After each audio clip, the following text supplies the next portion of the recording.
Ang mga batang ngayon lang isinilang, may hangin pa kayang matitikman? May mga puno pa kaya silang aakyatin? May mga ilog pa kayang lalamuyan? Bakit di natin pag-isipan ang nangyayari sa ating kapaligiran? Hindi nga masamang pagunlad kung hindi nakakasira ng kalikasan. Lahat ng bagay na narito sa lupa, biyayang galing sa Diyos kahit nung ika'y wala pa. Ingatan natin at huwag nang sirain pa, pagkat pag kanyang linawi tayo'y mawawala na.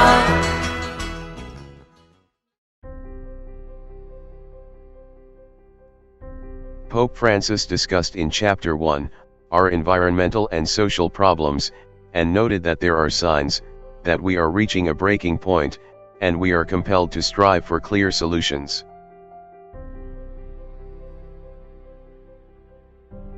But, given the complexity and multiple causes of these problems, the solution can only emerge from a multidisciplinary approach, where religion cannot be left out.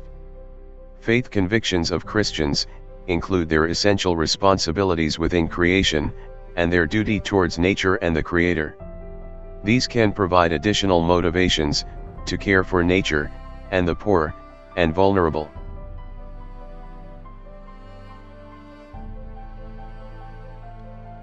Our responsibilities for creations are profoundly expounded in the book of Genesis. We are told that human existence is grounded on three fundamental and closely intertwined relationships: with God, with our neighbors, and with earth. These coexistential relationships were, however, broken by sin, when we refused to acknowledge our limitations and assumed that we can take the place of God. As a result, our harmonious relationships became conflictual, distorting even our mandate to have dominion over the earth, to till and keep it, to a notion of owning and selfishly benefiting from it. But the biblical context of the word tilling refers to cultivating, plowing, or working, while keeping meant caring, protecting, overseeing, and protecting. Taken in its proper context, our mandate to till and keep involves mutual responsibilities between men and nature. Mutual responsibility. Each community can take from the bounty of the earth whatever it needs for subsistence, but it also has the duty to protect the earth and to ensure its fruitfulness for coming generations. Respect for laws of nature. This responsibility for God's earth means that human beings, endowed with intelligence, must respect the laws of nature and the delicate equilibria existing between the creatures of this world. Value of all creatures. We are called to recognize that other living beings have a value of their own in the eyes of God. We must therefore respect the particular goodness of every creature, to avoid any disordered use of things. Yes, there are signs that we are reaching a breaking point. For when all these relationships are neglected, and we continue to impose our own laws and interests on reality, the Bible tells us that life itself is endangered. Notwithstanding that God, who created all of us, can always intervene and overcome injustice, we can, by ourselves, restore our rightful place, and put an end to our claim of absolute dominion over earth, by speaking once more of the figure of a Father, who creates, and who alone owns the world.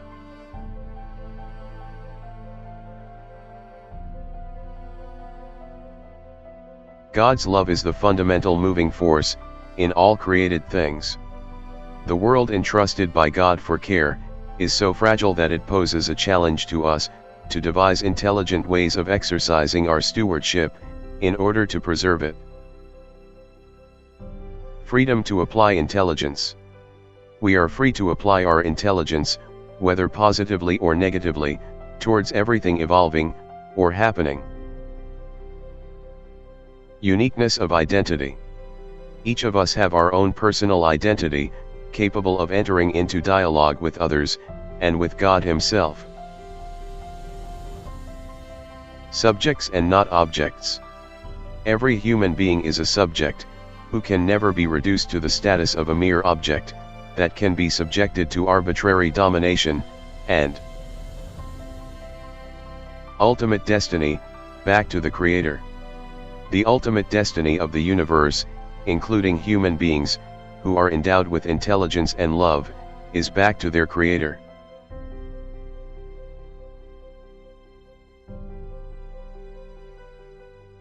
The entire material universe, the soil, water, mountains, everything, is a reflection of, and speaks of, God's love. Nostalgia of places. Our unity with God, are linked to particular places, which take on intense personal meaning. Going back to these places, makes us recover aspects of our true selves. Revelation of the Divine. Nature is full of wonder and awe, a revelation of the divine. Reflecting on nature, teaches us to see ourselves better, in relation to all other creatures. Interdependence of creatures. God created creatures, with countless diversities and inequalities, so that they can never be self-sufficient. Creatures exist only in dependence on each other, to complete each other, in the service of each other. Nature as locus of God's presence. Nature not only manifests God, but is also a locus of His presence. Discovering God's presence in nature, will lead us to cultivate ecological virtues.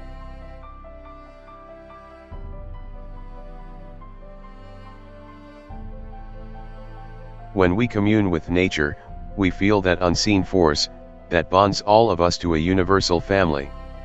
We are humbled to a sublime communion, and realize with affection and respect, the following. Human inequalities. We should be indignant at inequalities in our midst. Some consider themselves more human than others, and born with greater rights. Relationship with humans and nature. A deep communion with nature cannot be real if our hearts lack tenderness, compassion, and concern for our fellow human beings. 3 themes of reality. Every act of cruelty to any creature is against to human dignity. There are 3 themes of reality that are absolutely interconnected and cannot be treated separately: peace, justice, and preservation of creation.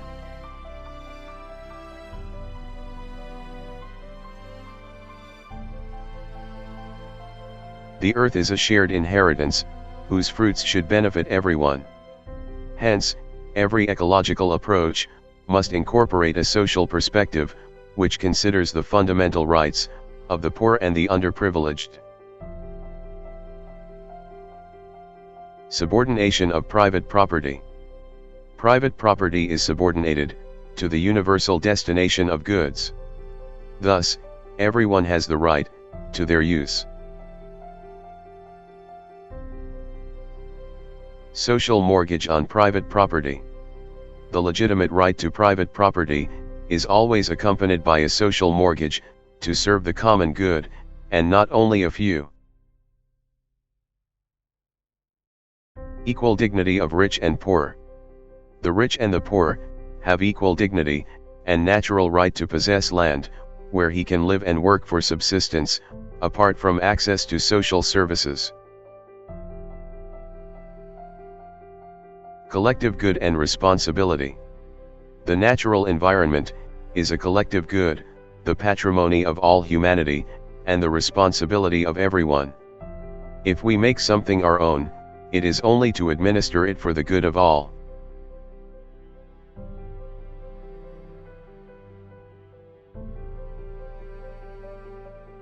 Jesus emphasizes a fundamental truth: God is Father. With this, he invites us to recognize the paternal relationship of God with all his creatures. Perceive divine message in things. Jesus is in all the beauty in the world, and to perceive divine messages in all things is to see Jesus. Value of human labor. Jesus worked with his hands.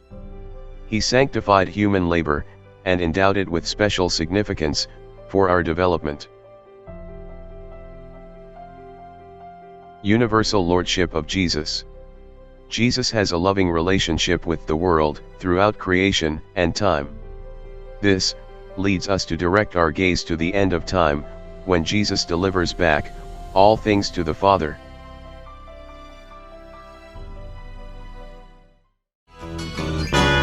Bakit di natin pag-isipan ang nangyayari sa ating kapaligiran? Hindi nga masamang pagunlad kung hindi nakakasira ng kalikasan. Lahat ng bagay na narito sa lupa, biyayang galing sa Diyos kahit nung ika'y wala pa. Ingatan natin at huwag nang sirain pa, pagkat pag kanyang linawi tayo'y mawawala na.